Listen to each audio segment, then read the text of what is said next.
여러분들은 설교자와 어떤 관계를 맺고 살아가시고 계십니까? 또 여러분들이 설교자, 교역자와 관계를 맺고 있는 것이 여러분들의 영적 성장과 어떻게 연결된다고 보십니까? 오늘 우리에게 주신 본문 말씀은 바로 이 문제를 다루고 있습니다. 사도 바울은 자신의 복음을 변호하기 전에 개인의 이력을 자세하게 소개를 합니다. 자신이 예수님을 알기 전에는 교회를 핍박하는 자였는데 예수께 은혜로 부르심을 받고 난 뒤에 16절에 보시면 혈육과 의논하지 아니하고 17절에 자기보다 먼저 사도된 자들을 만나려고 예루살렘으로 가지 아니하고 아라비아 사막으로 들어갔다. 다메섹을 잠시 거쳐서 예루살렘에 올라가긴 했지만 사도 중에 수장인 베드로와 한 15일 정도를 만나며 예수님의 형제 야고보를 잠시 본 것 외에는 내가 사도들과 함께 자리를 하지 않았다. 그리고 나서 본격적으로 복음을 전했다는 것입니다. 다시 말하면 자신의 복음이 예루살렘에 있었던 선임 사도들에게서 배운 것에 의해서 나온 것이 아니고 하나님께로부터 직접 받은 것이라는 말씀입니다. 어찌 보면 경전에 나오는 말씀으로는 적절하지 않게 보일 정도로 대단히 사사로운 얘기를 하고 있습니다. 그렇지만 영적으로는 이것은 절대로 사사로운 개인 스토리나 넋두리가 아닙니다. 바울이 보기에 복음을 받아들이는 데 있어서 자기의 이력을 이해하는 것은 굉장히 중요한 부분이라고 보는 것입니다. 갈라디아 지방에 들어왔던 전도자들, 즉 사도 바울이 떠나고 난 뒤에 갈라디아 지방에 들어와서 다른 복음을 전했던 사람들은 말했습니다. 바울은 진정으로 사도가 아니다.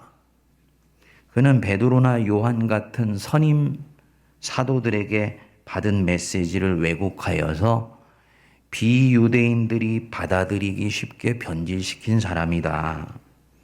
이방인들은 할례를 받을 필요도 없고 모세의 계명을 지킬 필요도 없다라고 말하면 이방인들이 얼마나 기뻐하겠냐. 그는 하나님을 기쁘시게 하는 사람이 아니고 사람을 기쁘게 하려고 그런 복음을 전하는 사람이다. 이렇게 이야기를 했던 것입니다. 사도 바울의 인격과 이력, 권위에 근본적으로 문제를 제기한 것입니다. 바울이 이에 대해서 대단히 경노해서 자신의 복음이 사람에게서 받은 것이 아니고 예수 그리스도의 계시로 직접 받은 것이며 자신이야말로 사람을 기쁘게 하는 사람이 아니고 하나님을 기쁘게 하며 하나님께 영광 돌리는 바로 그 걸음을 간다고 강조합니다. 사도 바울이 자신의 사도권을 옹호하는 데는 이유가 있습니다. 메시지와 메신저는 절대로 구별되지 않는다는 것입니다. 설교자와 설교자의 입에서 나오는 말씀은 구별되지 않는다는 거예요. 한 사람의 심리세계 안에 움직이는 기제가 그러합니다. 여러분은 설교자와 그 입에서 나오는 말씀을 분리해서 듣지 않습니다. 여러분은 설교자를 신뢰하면 그 입에서 나오는 말씀도 무조건 신뢰하고 설교자가 마음에 들지 않으면 그때부터 그 입에서 나오는 말씀도 배척을 해요. 예수님은 이런 태도는 온당하지 않다고 보셨습니다. 바리새인들의 입에서 나오는 말은 듣고 받아들이되 그들의 행위는 본받지 말라. 그 입에서 나오는 말을 하는 사람이 진리에 입각해 있지 않다 할지라도 그 말은 진리에 있으면 그 말은 받아들이고 그 사람의 행위는 배척할 수 있는 이런 분별력이 있어야 되는데 인간이 죄인인지라 자기의 내면 세계 안에서는 이런 것들을 분별하고 분리해서 들을 수 있는 능력이 없고, 일반적으로 성도는, 청중은 설교자와 그 말씀이 늘 같이 간다는 거예요. 그래서 설교자가 마음에 들면 그 입에 나오는 말씀은 다 하나님 말씀으로 받아들이고, 어느 날부터 설교자와 관계가 틀어지고 목사님이 나를 섭섭하게 하고 그분과 내가 뭔가 관계가 꼬여지기 시작하면 그날부터 그 입에서 나오는 말씀이 이상하게도 들리지를 않습니다. 이게 우리의 진실이에요. 바울이 사도권을 옹호하는 이유가 바로 여기에 있습니다. 인간의 이런 심리 기제를 잘 알고 있는 이 회방꾼들이 바울의 사도권을 흔들어 놓고 그에 대한 신뢰를 무너뜨려 놓으면 그 입에서 나오는 말씀에 대한 신뢰도 흔들린다는 것을 알았기 때문에 바울의 사도권을 문제제기하며 바울의 그 말씀이 선임 사도들에게 인간적으로 배워서 전하는 것이라고 흔들어 버렸던 거죠. 사람들이 이때부터 바울의 복음을 의심하기 시작했고요. 또 바울 자신이 가지고 있었던 그 말씀의 힘도 갈라디아 교회에서 영향력을 급격히 상실해 가고 있었습니다. 그렇기 때문에 사도 바울이 볼 때 자신을 사도로 견고히 세우는 것은 자기 개인의 문제가 아니고 복음이 살아있느냐 말라져 죽어가느냐를 결정하는 대단히 중요한 관건으로 본 거지요. 그러니까 바울이 자세히 변명하는 것은 사실은 구구한 변명이 아니에요. 교회가 복음을 받아들이게 하는데 대단히 중요한 관건이라고 보았습니다. 자신의 사도적 권위를 인정하는 것은 그 입에서 나온 말씀을 들어서 교회가 영적으로 성장하는데 결정적으로 중요한 부분이라고 보는 것입니다. 저는 오늘날 한국 교회가 대단히 귀 기울여 들어야 되는 부분이라고 봅니다.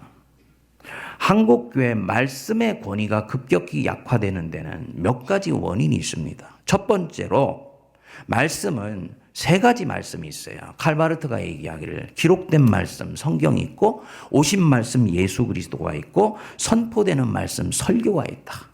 성도가 기록된 말씀인 성경에 대한 권위도 약화시켜서 성경책 위에다가 대수롭지 않게 라면 끓여가지고 더 올려놓고 먹고 별것 아닌 것 같지만 거기에 말씀을 대하는 태도가 들어있다는 거예요. 왜 예수 그리스도를 사랑해야 되느냐?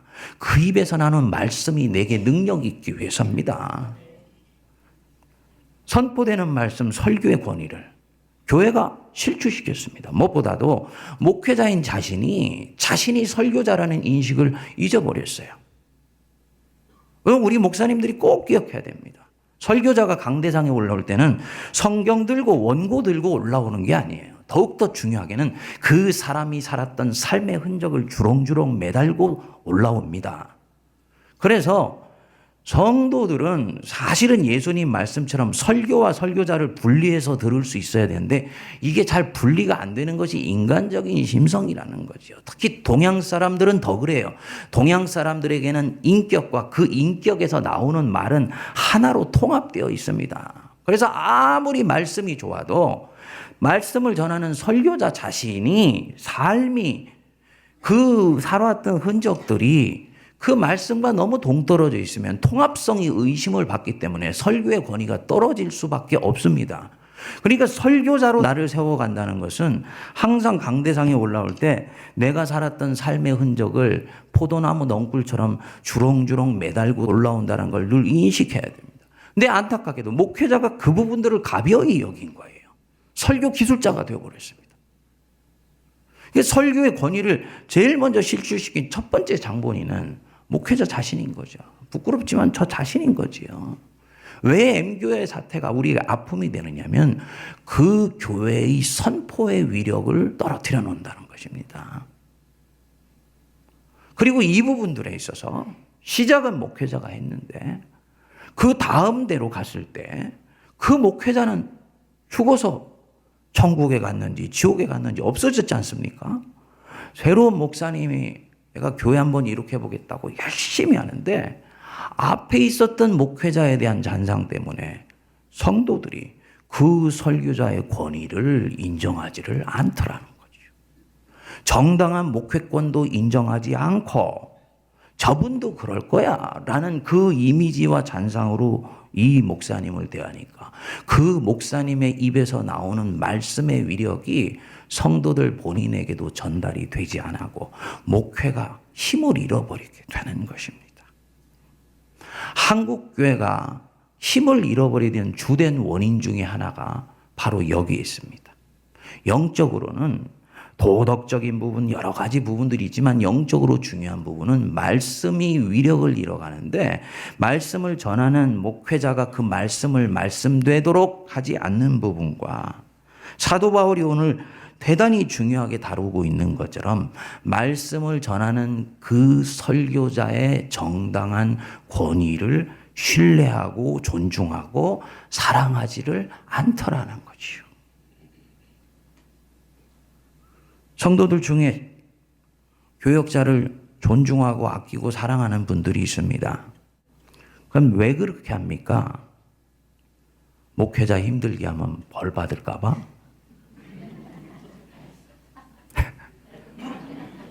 제가 보니까 결국은 좀 벌 받는 것처럼 보이더라고요. 당연하지, 여러분. 모든 것은 연결되어 있어요. 이거는 목회를 보고 영적 운동을 보는 대단히 중요한 원리입니다. 목사님의 설교가 내 귀에 들어오지 않으면, 즉 목사님과 내 관계가 틀어져서 설교가 내 귀에 들어오지 않으면 하나님이 그 목회자를 통해서 주시는 말씀의 한 구석이 딱 막혀버려요. 영적으로 막히기 시작해요. 그러면 이 부분들에서 사물에 대한 바른 판단력을 서서히 상실해 가기 시작합니다. 직장에서 일을 하고 판단을 해야 되는데 내가 기업 가고 경영자예요. 바르게 판단할 수 있는 분별력이 거기서부터 없어지게 생각해요. 영혼이 이성을 통제한다 그러는데 이성이 통제력을 상실해 버렸으니까 그릇되게 판단해서 불경기에서 헤쳐나갈 하늘의 지혜를 얻을 수가 없게 되는 거죠. 그러니까 당연히 신앙이 꼬이기 시작하면 삶에서도 점점 힘들어지는 것은 지극히 당연한 것입니다. 결과적으로는 사람들에게는 벌 받게 보이는 것처럼 보이는 것이고요. 하나님이 그 원리를 사용하실 수도 있어요. 근데 저는 성도들의 영적 성장과 관련돼서 더 중요한 부분이 있다고 생각합니다. 여러분들이 설교자와의 관계가 냉랭하거나 거리를 두고 있거나 또 꼬여 있게 되면 그날부터 하나님의 말씀, 선포되는 말씀이 내 귀에 들려지지 않아서 내 영적 동맥경화, 즉 영적인 혈관의 한복판이 딱 막혀버리게 되는 거예요. 그리고 그때부터 그 사람의 영적 성장은 정지되어 버립니다. 대단히 중요하게 들으셔야 됩니다. 현대교인들, 계몽화되고 합리화되어 있는 그리스도인들은 생각하기를 목회자나 설교자와 일정 정도 거리를 두면서 성경 붙들고 내가 살아가면 얼마든지 잘하지 그러면서 자신의 독립성이 대단히 의식이 있고 깨어있고 건강한 그리스도인의 척도처럼 그렇게 보이는데 그렇지 않아요. 왜 시편 23편에서 여호와는 나의 목자시고 나는 양이라고 얘기를 합니까? 양이라는 그 비유는 인본주의적 발상으로 볼 때는 달가운 언어가 아니지요. 사람은 사람인데 어떻게 사람을 양이라는 동물에 비유합니까? 근데 거기에 대단히 중요한 은유적 표현이 있는 거예요. 누군가의 보호와 누군가의 관심과 배려를 통하지 않고는 죄인된 인간은 절대로 성장하며 성숙하며 자기 삶을 하나님 앞에서 완성할 수가 없다고 하나님은 보셨기 때문입니다. 그래서 앞에는 성경을 두시고 내 안에는 성령을 두시고 공동체는 교회의 지도자를 두셔서 전방위적으로 나를 말씀을 통해서 양육하시고 세워주셔서 이 험난한 인생의 통로를 개척하며 내 속에 있는 육을 이기고 영을 꽃피워서 하나님의 영광을 살아가기 위해서 교역자가 있고 목회자가 있고 설교자가 있는 것입니다. 그래서 목회자, 교역자, 설교자와 좋은 관계를 맺는 것은 내 자신의 인생이 꽃피어가기 위해서 결정적으로 중요한 일인데 어느 순간부터인가 한국 교회 성도들 안에서 목회자에 대한 실망이 일정 정도의 냉담한 반응 내지 거리두기로 이어지면서 자기 자신이 독립적인 존재로 서 있는 것이 대단히 개화되어 있고 계몽화되어 있는 그리스도인의 표지처럼 생각되어 있는 경우가 대단히 많이 있더라는 거예요. 그리고 이것이 결과적으로는 성도 자신을 메말라 죽게 만들고 영적으로 냉담하게 만들며 교회의 힘을 상실하게 만드는 원인이 됩니다. 목회자가 이런 그릇된 이미지를 불식하기 위해서 지금부터라도 대단히 많은 노력을 하는 부분들이 중요하고요. 또 동시에 성도들도 교회 평신도 지도자들도 건강한 설교자의 권위를 세워주며 그 설교 속에서 나오는 하나님의 말씀이 공동체 안에서 잘 육화되어서 실현할 수 있도록 아름답게 동역하는 것은 설교자, 목회자 개인을 위해서가 아니라 사도 바울이 목숨 걸고 달려가듯이 나로 말미암아 하나님께 영광을 돌리느라 이 하나님 영광을 위해서 대단히 중요하다는 것 여러분 꼭 기억하시기 바랍니다. 바울은 이것 외에는 다른 전제가 없어요. 자기 자신이 갈라디아 교회에서 복음이 꼽히며 교회가 살아나며 교회 하나님의 영광을 이루는 것 외에는 이 사람 안에는 다른 아젠다가 없었습니다. 만일에 자기가 이 로얄티에서 삐끄러져 나가면 우리나 하늘로부터 온 그 어떤 천사라도 저주를 받아야 된다. 자기도 저주를 받아야 된다고 얘기를 합니다. 저는 이 부분에 있어서 목회자가 설교자가 하나님의 뜻에 합당하지 않게 처신하여서 설교의 권위를 손상시킨 부분들에 대한 그 책망은 성도들이 받는 책망과는 전혀 질이 다르다고 생각을 합니다. 책임져야 돼요. 저도 이 부분에 있어서는 하나님의 심판대에 서야 됩니다. 왜? 모세가 반석에게 명하라 그러는데 반석을 막대기로 친 딱 한 번의 실수 때문에 가나안 땅에 못 들어갑니까? 수없이 많은 백성들의 죄는 다 감해 주시고 들어가시게 하는구는 그가 지도자였기 때문이고 하나님의 율법을 맡은 사람이었기 때문이에요. 이 부분에 있어서 설교자가 되고 지도자가 된다는 건 대단히 엄중한 일입니다. 그래서 치열한 신학훈련과 기도가 당연히 필요한 거지요. 그리고 공동체는 그 부분에 있어서 우리 목회자고 교육자고 설교자로서 하나님이 우리에게 보내주셨다 할 때는요. 그때는 그분이 선포하는 하나님의 말씀이 육화되어서 공동체 안에서 실현될 수 있도록 최선을 다해서 기도하고 동역하며 힘을 보태줘야 되는 거예요. 제가 우리 세문안교회 와서 저에 대해서 갖는 여러분들의 가장 많은 이미지가 설교자인 것 같아요. 근데 저는 설교는 단순히 강대상에서 선포되는 말씀만이 설교라고 생각하지 않습니다. 설교는 선포되어서 성도들 안에 육화되어 변화를 일으키는 것까지가 설교예요. 그래서 목회자가 말씀을 전할 뿐만 아니라 목양을 하고 행정을 하고 리더십을 행사하는 모든 것들이 다 설교의 연속선상에 있습니다. 사도 바울이 할례하지 마세요 라고 얘기는 해놓고 공동체가 할례하는 것을 보고 눈만 멀뚱멀뚱 뜨고 있다면 그게 어떻게 되겠습니까? 당연히 할례를 하지 못하도록 했으면 할례를 하지 않는 자유한 사람들이 모여서 아름답게 세워지는 공동체를 만들기 위해서 이 바울은 당연히 이 갈라디아 교회 교인들에게 목양도 했던 거지요. 그것도 설교예요. 그래서 설교와 목양, 하나님의 선포되는 말씀과 그 말씀이 육화되는 것 사이에는 분리가 일어나지 않습니다. 그러니까 우리 성도님들이 저보고 목사님은 설교만 하세요. 저희들은 저희들이 알아서 나머지 할게요. 이거는 이 목회라는 유기체 안에서는 성립이 안 되는 신학입니다. 그래서 설교자를 대하는 태도와 내가 그 설교를 대하는 태도는 대단히 긴밀하게 연결이 되어 있습니다. 중요한 것은요. 설교자가 인간이라는 걸 여러분들이 꼭 기억하셔야 돼요. 설교자가 인간이라는 거. 설교자가 하나님의 말씀을 전하지만 자기도 모르게 그릇된 말씀을 전할 수 있습니다. 어떤 경우냐면 설교자의 마음이 상했을 때요. 제가 미국에 있을 때 한 성도님한테 전화를 받았습니다.